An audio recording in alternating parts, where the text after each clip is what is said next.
Well, welcome back. If you just joined us, you're watching Safiya Breakfast Show. So, it's no longer news that Nigerians are worried about the rising trends of insecurity in the country. I think everybody should, ranging from the Boko Haram resurgence attack and kidnappings, banditry, you just name it.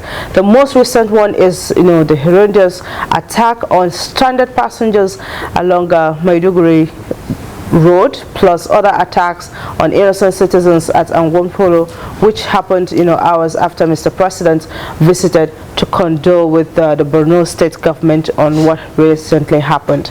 Well, we are just going to be looking at how the security operatives in Nigeria, would be doing, or what they should be doing to really curtail and put an end to what we are faced with this particular moment in Nigeria. Some are saying they've run out of ideas, they're exhausted and all of that, but I don't think that should be an excuse for all of the things we have been faced with in the country right about now. Who better is to help us make sense out of all of this situation but Dr. Lionel Rawlins, who is Assistant Vice President Security and Safety of the American University of Nigeria here in Yola. Doctor, nice to see you again this week. Good one. Caro. Jama. Okay. I said Semperfi is a marine and he didn't reply. Well, we said do or die. Yeah. But Jama, Handeke. Oh, that's right. Oh, your Lumbere is getting better. I'm not good at words to it. No, answer the greeting. Oh, really? You think if I do, it's going to... Okay. He doesn't know it. He's not a real Lunguda. Oh, really? I know you're speaking Lunguda, but I don't know how to... Yeah, I am Lunguda. My father is Lunguda. Oh, really? Oh, that's nice. That's nice. We come from the same place. Exactly. Good to see you, Doc. Good morning. I love the shoes, by the way. Yes. I wish we have a shoe cam, but we don't, unfortunately. So... yeah, but good shoes. Good to see you. Yola Market Special. You can get them there. I like that you like patronizing local stuff. Yeah. Made in Nigeria stuff. I'm a local guy. Yeah, that's a very good thing. Right. Well, by the way, I love the wristwatch. You didn't see that, right? Okay. All the likes up. Before our viewers think they're watching E, I think we should get down to the business, right? If we can, I'd like us first of all to start with a look at the Daily Trust newspaper, if we can. Please, just a roll of the front page of the Daily Trust, so we could put two and two together for this one. Doc, I want you to take a look at this. It's an exclusive reporting on the Daily Trust, and it says how illicit weapons fuel Nigeria's insecurity. The numbers are there for all to see. Gun runners ferry arms on donkeys, camels via illegal routes. What is the nexus between this illegal arms trade and the continuing of this insecurity, especially as far as the Boko Haram situation is concerned? We've seen this resurgence. We've talked about this resurgence of the insurgency. What is the connection between this sort of situation and the Boko Haram phenomenon? Well, if you remember, in the past I've said we shouldn't use the word resurgence because Boko Haram did not go away. They were always there. At some point, Nigerians believed they were actually technically defeated because they were little that was attacks. What the attacks were becoming fewer, and unlike what you have right now, where it is day in, day out. There is no doubt that the military really beat them up at a point. And put the pressure on them and was very aggressive towards them, which is what they should still be doing. And if they had continued doing that, we wouldn't be here talking about it today. But what Boko Haram did is what any great warrior would do. They stepped back, they recruited, they reorganized, they re-strategized, they re-weaponized, they re-technologized, and then they used all of that to develop their tactic. And that is what we're feeling now, the tactics that they're now employing, not just against the military, but against civilians as well. And this is what we got as a result of the military backing off with the pressure that they were applying on them. If the military had continued doing what they were doing, then we would not be here today. You said Boko Haram has re-strategized. It's as if you're saying that it is evolving with the military pressure that it has been under for quite some time. Exactly, they're evolving, and the military have to catch up to them. while they evolve into whatever stage they're in, then the military has to go and evolve as well to be able to go after them. By the time the military get to that point where they begin to understand the stage of the evolved Boko Haram, then Boko Haram start re-strategizing again, coming up with new tactics, doing new things, and now they're saying that they have drones and all of that stuff. So that's what I say, re-technologized and all of that stuff. So the military is more slumbering along, and by the time they get there, those ones are already ahead. Exactly. So because they are unconventional and they're asymmetrical, the military is conventional and they're trying to fight an asymmetrical war with conventional methods. You cannot do that. And that's one of the problems we're having. But what do you make of,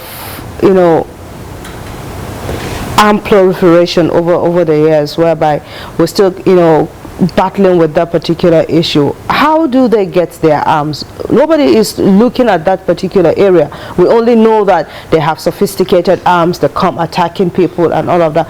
But I don't think the Nigerian military or army is looking towards how those arms get into the country and get into the hands of the bad guys.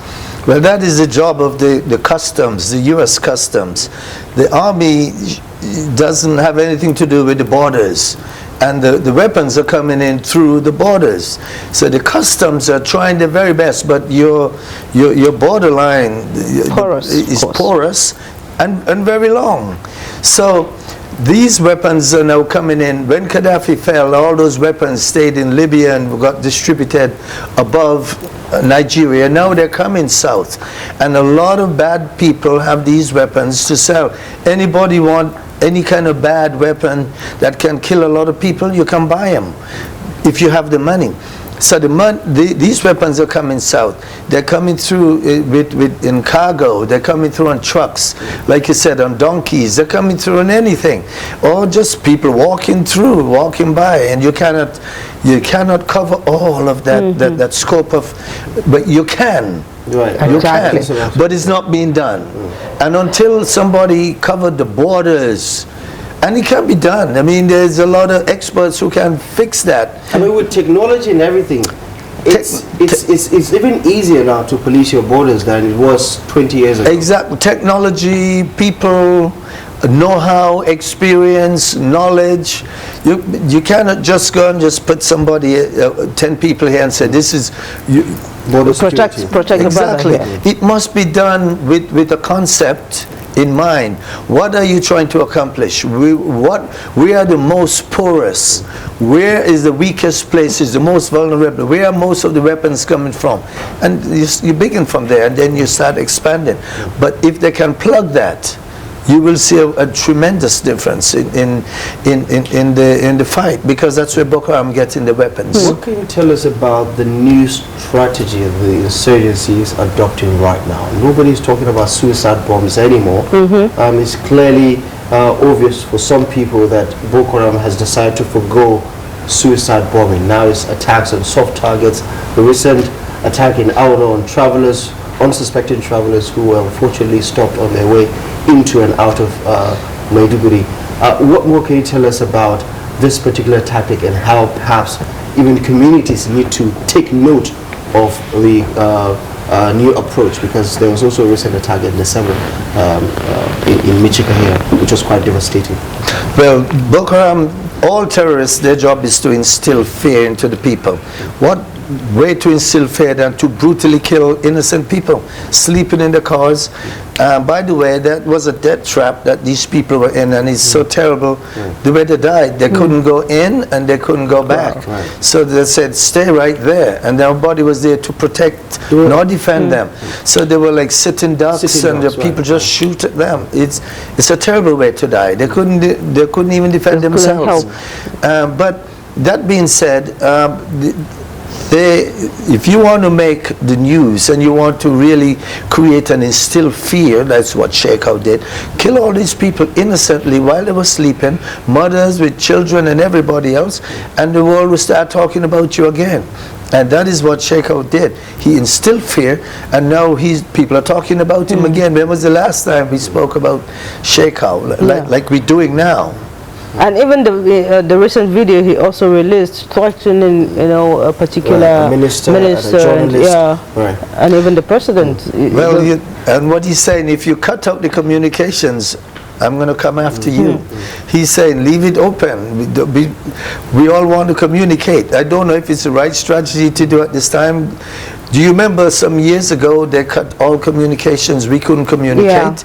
It's we can do better than that, than just to cut communications. You're not just hurting Boko Haram, you're hurting your whole country, because then nobody, well, maybe not the whole country, maybe just the northeast. And if I wouldn't know what's happening to my family in the village, you wouldn't know, because we can't communicate. Right, and that makes the situation much more worse, deplorable, isn't it? Exactly. So I would suggest, before they do that, to really sit down and think it through and come up with proper responses to the Boko Haram recent attacks on soft targets and on the military. It's devastating the way they're doing it. Right. Okay. At the center of this conversation, there is the service chiefs as well as the approach of the federal government towards fighting this insurgents or addressing the issue of insecurity generally in Nigeria today. For some people in government and outside of government, they think there should be some sort of shift in the leadership strategy of the Nigerian military, that new leadership would spark new ideas, would bring about new approaches, and would perhaps refresh and recharge the need to fight this insurgency to a halt. That it would perhaps also give targets to some sort of to the new leadership to be able to achieve in this regard. What is your take on what that may or may not do at the end of the day? Because we have a lot of experts who say, change the service chiefs whatever you like. It is not going to bring this situation to an end, because there are more issues to be addressed that are not military in nature. See, I thought a long time ago they would have changed the chiefs. I even said it here, that I believe that would have been changed since a year ago. I believe that these people have done the best, and they've tried. They've really protected us down here, because if the military wasn't doing what they were supposed to be doing, we too, in Yola and Jamaica, would have been feeling what Borno, what Maduguri is feeling. So they did a magnificent job of protecting us. But that is not good enough. And these people, when you stay in a situation too long, you become blinded and you really cannot see too much more of the vision. Let them go home with honor, with a distinguished feeling that they have done well. Bring some new blood in, some fresh ideas, some people who really believe they can execute the war and who have something to prove. Because the new guys, the new generals who will be taking over, they want to prove to Nigeria that they can do it. They can do better. And they will do better, because they're younger, they're more focused, they'll have more morale now, and they will do what they can to make sure things go the way it's supposed to go. Also, if you take a look at it, there's the guys underneath the service chiefs who's supposed to be the next service chiefs, their morale must be very low, because if they're supposed to be the next person to overtake these people, and they're not being allowed to because these people are there, how depressing could that be? Because you did not reach the pinnacle of your profession because all the people were there. Now, this thing about it doesn't matter if you change. Of course, it does matter. It will matter. That would also change the situation? It will change the situation, because they will now take the fight in a different direction. These guys are going in the same direction. And these guys, when they come, they will either go right or go left. But they will not go down the same path that these guys are going in. They must change their strategy and their tactics. Okay. There are a lot of ideas out there about what can be done to add value to the current security architecture, community policing, regional policing, state policing, and what have you. We'll get to the details in a bit, and of course get your take as to what you think it may or may not end up achieving at the end of the day. This is a conversation about national security with Dr. Lionel Rawlins. We're taking a look at the status quo. We'll be back in a moment after this break to continue our conversation. Please stick around.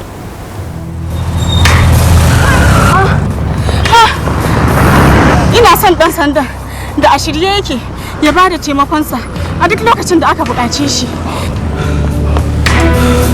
Ina buƙatar kayan aiki domin in gudanar da aiki na yadda ya kamata.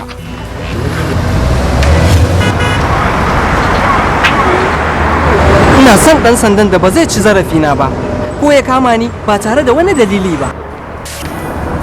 Ina so a ɗauke ni da muhimmanci akan aikina ta yanda mutane masu gaskiya ba za su dinga tsoro na ba. Ina son dan sandan da ba zai tambaye ni na gora ba. Ina son albashi mai kyau kuma a biya ni akan lokaci. Shin hakan zai iya yiwuwa? Da ingantaccen dokoki. Ingantacciyar hanyar samar da kudaden gudanarwa. Horaswa? Da kuma haɗin kan al'umma. Yana iya yiwuwa. Yana iya yiwuwa. Yana iya yiwuwa.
Alright, welcome back. In case you just joined us, you're watching Safiya Breakfast Show, and we are in conversation with Dr. Lionel Rawlins, a security expert, of course, the Assistant Vice President, Security and Safety of the American University of Nigeria, talking to us about, the series of attacks we're witnessing right about in the country and what we need to do, to get things, right. So, Dr. Lionel, before the break, you dropped a comment on whether or not the service chiefs needs to be changed so that fresh ideas can be, introduced, and so that things can change in the country. Your submission is that there needs to be changed, while others are saying that will really not change, anything in the fight against, insurgency. But what if it's more political than what we think?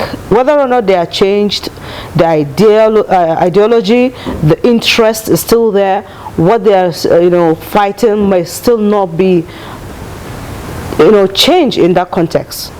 Well, it's a good one. It's a good way to look at things, because in every situation where there is war, somebody is benefiting. It doesn't matter World War I, World War II, Vietnam, Afghanistan, Iraq. There are people who are benefiting from it, whether it's from weapons, sale of weapons, whether it's uniform, whether it is somebody's getting money from someplace, somebody's benefiting. And it's the same thing here. Somebody's benefiting from what is going on. Some people say it's politicians, some people say it's the elite, but we don't know. And I'll be amazed if the government knew and don't do anything about it. Somebody said that the people who are fueling or perpetuating Boko Haram are so powerful that everybody's afraid to touch them. So powerful than the government? Well, maybe they're part of the government, and I'm not sure. I'm just saying that this is how people feel, because the government is supposed to be protecting us from people. So I'll be amazed that if the government knew, or the security forces knew, that they will not step in and fix it. But if this is the case, then it's bad, because obviously somebody is providing them with weapons, with food, with shelter, with information, with protection, with information that nobody else has. How else could they attack a checkpoint that has only 10 people or 5 people, with 40 or 50 people? Because somebody told them. How could somebody attack a checkpoint and the war rage on for 3 hours without these people getting help or backup? How could that how can that be? It just doesn't seem feasible to a man like me who knows what the military is supposed to be done. How can a man or group of people attack a village and it go on for 3-4 hours without a response? So, yeah. How can a caravan of cars, motorbikes, Hilux, travel for 20, 30, 40 kilometers without anybody seeing, anybody knowing, and nobody saying anything? So these questions need to be asked, and if you follow those questions, follow the money, you'll find out who is doing it. Just follow the money. Okay. A lot of submissions about regional policing, about state policing, about community policing. How does it fit into the equation of addressing the insecurity question, especially here in northeastern Nigeria? What do you see as a possible impact? It has tremendous impact. I've been calling for it for a very long time. Use the vigilantes, use the hunters to free up the police, to free up the military, so they can go and do what they're trained and paid to do, which is take the fight to Boko Haram. But it's not just Boko Haram. These people will help. They'll look at the spate of kidnappings, robberies, burglaries, murder, all of the things that are taking place right in our midst, and there's no protection. You cannot take a KK at 5 o'clock in the morning without the thought in your mind that you might run into some Shilla boys. Well, this is a free country. This is a great nation. You shouldn't have to be walking in the street 5 o'clock in the morning so fearful. I mean, I'm not saying just walk and walk, but you should be able to walk with at least 50 to 60% certainty that you'll get to where you're going without being accosted or affronted by these guys. So having these groups of people to protect the neighborhoods and the areas where you live frees up the police to do what they can do, and frees up the military to do what they too are trained to do, which is to protect us. Well, the issue of banditry, again, for instance, in Katsina State, their attacks seem to be more or less like that of, the Boko Haram, whereby they go into villages, cut away what they can cut away with, set the houses on fire, and all of that. Are they one and the same, or we're just changing, the adjective, calling this Boko Haram, calling this, bandits, and we really do not know what measure to take in fighting this particular insecurity? No, these are just bandits, copycats. They see Boko Haram did it, and they see the tactics that Boko Haram use and get away with it, so they're doing it too. And it's kidnapping. How did kidnapping become so prevalent here in our region recently? Is because Boko Haram has been kidnapping people, and other people say, I can do that too. Boko Haram kidnapping them and using them for political reasons or whatever, as game with the government. I can do it and use it for money and get rich. So it's a copycat thing that they're doing, and we need to again address this by bringing in local forces who you don't even have to pay that much, who knows the terrain, knows the people, know visitors, know outsiders, know who the strangers are, and be able to protect the people. And until you do that, we're going to be in deep trouble. Okay. About the modalities, of course, One would argue that the security architecture itself is treating every insecurity situation, whether it's communal clashes, whether it's banditry, whether it's kidnapping for ransom, whether it's cultism and gangsterism, or the insurgents. We're using a one-size-fits-all, one approach to address all of the insecurity. Is that your assessment too? Or, I mean, with the different operations, Operation Crocodile Smile, Operation Lafayette Dole, and all the other operations that the military and the police has been involved with for the past decade or so. A lot of people seem to think that we're using the same approach to fight different types of enemies. Well said and well put. They're using the same thing because they ran out of ideas. You know, when you run out of ideas, what do? You keep doing the same thing over and over again. And remember what Einstein said, if you do the same thing over and over, expecting different results, you're crazy. So they're all crazy. You cannot treat a bandit the way you treat a terrorist. You cannot treat a kidnapper the way you treat a drug pusher. You cannot treat a rapist the way you treat a man who robs. The mindset is different because they have different ideas of what they want, and the whole collection and context and content of things is totally different. What they need to do is to have good, proper coordination. And that comes from intelligence. I've said and I've told them, you cannot win a war without intelligence. They need to know where the weapons coming from. Who are these people? Who are training them? They said they have people who are foreigners joining them. Find out who these foreigners are, where they're coming from, who is paying them, who is hiding them, who is supplying them with food, where are they going to attack next? That is the most important.